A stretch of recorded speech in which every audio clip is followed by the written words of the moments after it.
Bapak, Ibu, Saudara yang terkasih di dalam Tuhan, ada satu hal di dunia ini yang tidak pernah akan bisa kita beli. Sekaya apapun kita, sehebat apapun kita, setinggi apapun pangkat kita. Apa itu? Ya, waktu. Oleh sebab itu, pada hari ini kita akan merenungkan tentang segala sesuatu ada masanya, seperti mutiara kehidupan yang berkata, untuk segala sesuatu ada masanya, untuk apapun di bawah langit ada waktunya. Kita juga tidak akan pernah bisa mengembalikan waktu yang kita lalui, sebab segala sesuatu ada masanya di dalam kehidupan kita. Ada waktu untuk lahir, ada waktu untuk meninggal, ada waktu untuk menanam, ada waktu untuk mencabut, ada waktu untuk menangis, ada waktu untuk tertawa, ada waktu untuk meratap, ada waktu untuk menari, ada waktu untuk bermusuhan, ada waktu untuk berteman, ada waktu untuk sakit, ada waktu untuk sehat, dan lain sebagainya. Inilah yang sering terjadi. Oleh sebab itu, mengenai waktu kita belajar beberapa hal.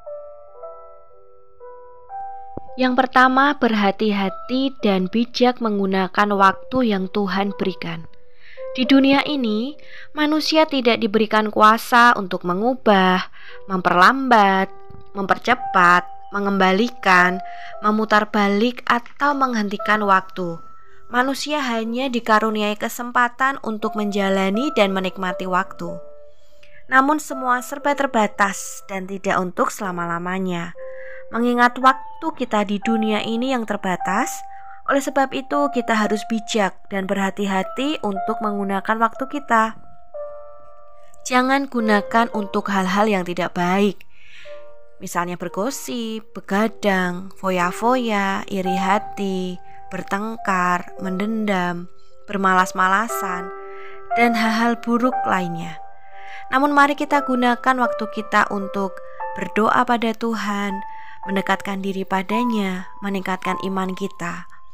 Kita belajar hal-hal yang baru, belajar hal-hal yang baik untuk mengembangkan bakat dan potensi kita.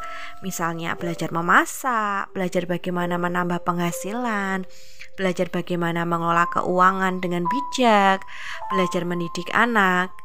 Kita juga gunakan waktu kita untuk bekerja dengan sungguh-sungguh, penuh tanggung jawab, melakukan pekerjaan yang halal. Kita gunakan waktu kita untuk mendidik anak dengan terbaik, berkumpul dengan keluarga tercinta, melakukan hal-hal yang berguna, bermanfaat, agar hidup kita juga dapat menjadi berkat untuk orang lain. Oleh sebab itu, janganlah kita salah dalam mengambil keputusan yang mengakibatkan salah langkah dan berujung pada penyesalan. Mari selagi masih ada waktu, apapun yang kita perbuat, apapun yang kita kerjakan, perbuat dan kerjakanlah dengan sepenuh hati seperti untuk Tuhan. Yang kedua adalah mensyukuri setiap peristiwa yang terjadi. Banyak peristiwa yang terjadi di dalam kehidupan kita. Kita dilahirkan, kita besar, kita sekolah, lulus sekolah, kita ketemu sahabat-sahabat kita, menikah, punya anak, bahkan punya cucu, melihat anak-anak bertumbuh dewasa, kita merayakan ulang tahun anak-anak kita bekerja di tempat yang kita inginkan, melihat anak-anak kita menikah, dapat mengajak orang tua jalan-jalan, sakit penyakit kita sembuh, yang kita harapkan tercapai, dan lain sebagainya. Atau peristiwa yang membuat kita sedih, kehilangan pasangan, kehilangan orang tua, PHK, perpisahan, sakit penyakit, pengkhianatan, kekurangan, dan masih banyak lagi. Mensyukuri peristiwa yang terjadi dalam kehidupan kita adalah hal yang gampang-gampang susah. Gampang kita lakukan jika kita sedang bahagia. Susah kita lakukan jika kita sedang dalam masa sulit dan kesedihan. Namun Tuhan mengajarkan kita untuk kita dapat bersyukur. Mengapa? Karena mengucap syukur adalah kehendak Tuhan. Mengucap syukur bukan kehendak teman kita, bukan kehendak ahli agama, bukan kehendak keluarga kita, namun kehendak Tuhan. Tuhan mau sebagai anak-anaknya kita dapat mengucap syukur dalam segala keadaan. Ketika kita dapat mengucap syukur, kita telah melakukan kehendak Tuhan. Yang kedua, mengucap syukur adalah kunci kebahagiaan. Dengan mengucap syukur, kita dapat membuka diri untuk bahagia, berbesar hati menerima segala sesuatu yang kita alami, karena kita percaya segala sesuatu yang terjadi atas izin Tuhan dan pasti mendatangkan kebaikan untuk kita. Dengan mengucap syukur, kita akan menjadi pribadi yang positif. Orang yang mengucap syukur dalam segala hal adalah orang yang senantiasa membangun dirinya ke arah yang lebih baik. Gagal bangkit lagi, gagal berusaha lagi, tidak pernah menyerah dan tidak putus asa. Melihat segala sesuatu pada sisi yang benar. Setiap kejadian yang ada, entah baik atau tidak akan melemahkan dia, namun selalu berdampak positif.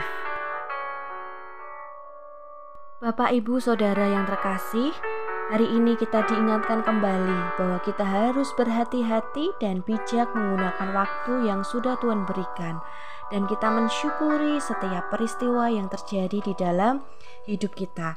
Karena berbahagialah orang yang meyakini dan mengimani bahwa segala sesuatu ada waktunya. Berbahagialah kita yang mengimani dan mensyukuri berkat Tuhan meski tidak berkelimpahan. Berbahagialah kita yang mempergunakan waktu yang ada untuk memuji dan memuliakan Tuhan. Berbahagialah kita yang mempergunakan waktu yang ada dengan sebaik-baiknya.